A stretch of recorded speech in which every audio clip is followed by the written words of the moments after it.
बच्चों, सुप्रभात।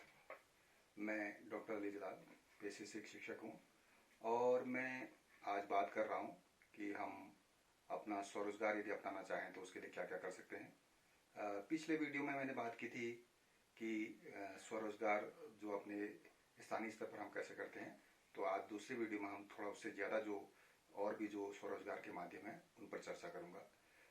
आज के दौर में यदि मैं बात करूँ तो लोग अपने जो परंपरागत व्यवसाय है उसको भूलते जा रहे हैं या छोड़ते जा रहे हैं। और हमारे आजकल युवाओं में देखने को मिलता है कि इस प्रकार के विचार आते हैं कि अरे यह काम तो मेरे दादाजी ने किया, मेरे पापा ने किया, या आप फिर मुझसे भी किसी काम को करने के लिए करें तो इस काम को मैं क्यों करूं।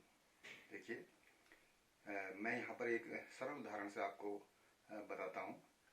तो शुरू में गुजरात के घरों में बनने वाले पापड़ को एक अल्प शिक्षित महिला के द्वारा तैयार किया गया और उसके बाद जो आपने सुना होगा लिज्जत पापड़ के नाम से जाना जाता है, और उसने इतनी तरक्की की इतने कम समय में।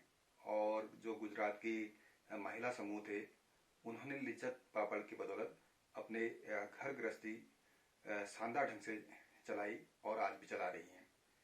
और लिज्जत पापड़ समूह जो इस समय वर्तमान में करोड़ों रुपयों के टर्नओवर के साथ चर्चा में है।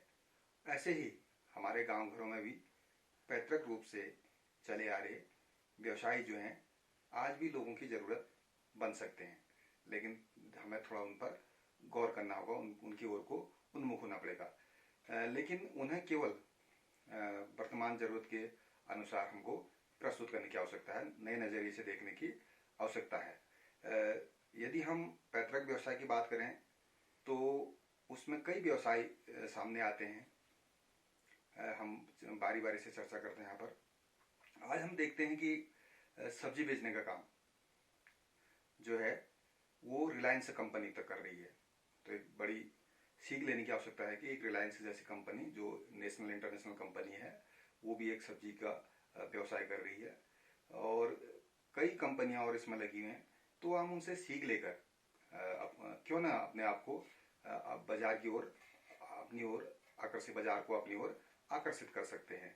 हम अपने क्षेत्र में इसके साथ ही जैविक कृषि की बहुत ज़्यादा डिमांड है। इसमें जैविक कृषि को ज़्यादा फोकस किया जा रहा है। लोग जो है जो रासायनिक खाद है उनसे जो होने वाले फल सब्जियां हैं उनसे विमुख हो रहे हैं और जैविक कृषि की ओर को उन्मुख हो रहे हैं। तो हमको जैविक कृषि को बढ़ावा देकर या जैविक उत्पाद हमको तैयार करके हम अपनी आजीविका को और बढ़ा सकते हैं। इसके साथ ही है जैसे डेयरी है, चारा उद्योग है, मुर्गी मत्स्य है, मौन पालन है, भेड़ बकरी है, हस्तशिल्प है, फल और जड़ी बूटी उद्योग है, लकड़ी उद्योग है, मशरूम की खेती है, फूल उत्पादन है और इसके साथ ही विभिन्न प्रकार के वाद्य यंत्रों का निर्माण है जो हमारे क्षेत्र में हुड़का आदि के नाम से जाने जाते हैं।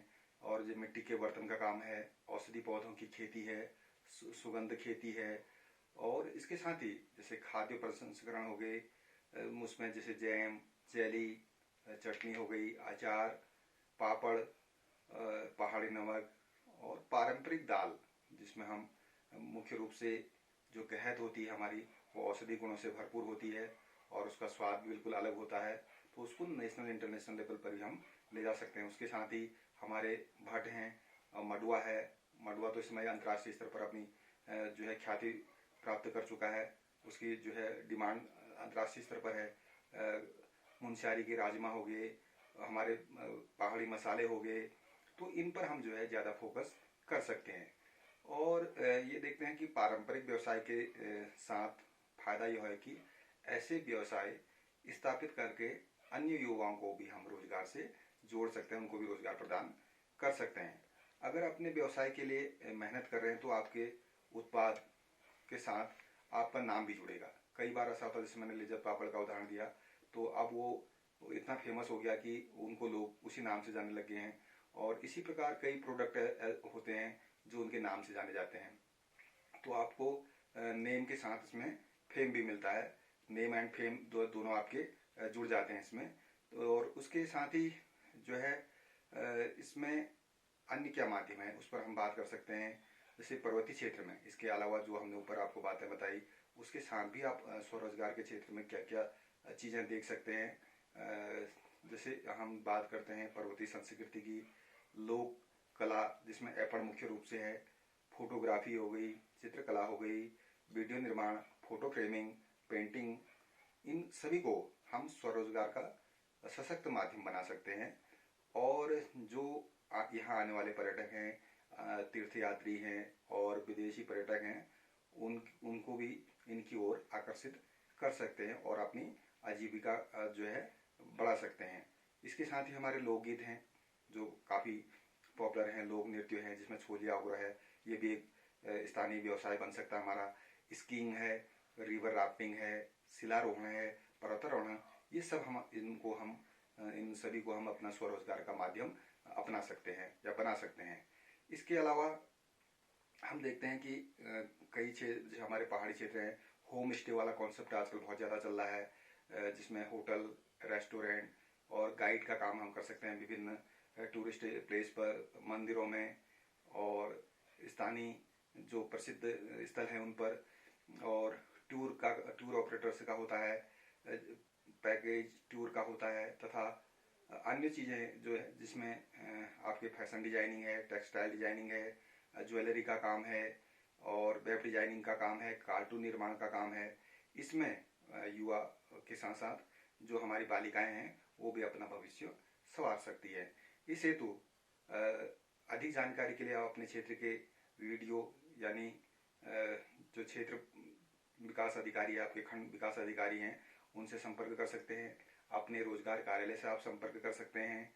और इसके साथ ही एक चीज़ मैं आपको बता दूं, आपके आसपास या फिर जिला उद्योग केंद्र होगा जो जिले में वो स्थित होता है, या इसके साथ ही जो पंतनगर कृषि विश्वविद्यालय है, उसके साथ ही हिमालयन विकास पर्यावरण संस्थान है, और इसके साथ ही कई ऐसी संस्थाएं हैं जो आपको इसके साथ साथ प्रशिक्षण भी देती हैं और लोन देने का काम भी करती है। इस भी सरकार भी जो हमारे प्रवासी इस समय कोविड-19 की वजह से प्रभावित हुए हैं, उनके लिए भी विशेष योजनाएं चला रही हैं कि वो अपने घर में ही, अपने क्षेत्र में ही स्थानीय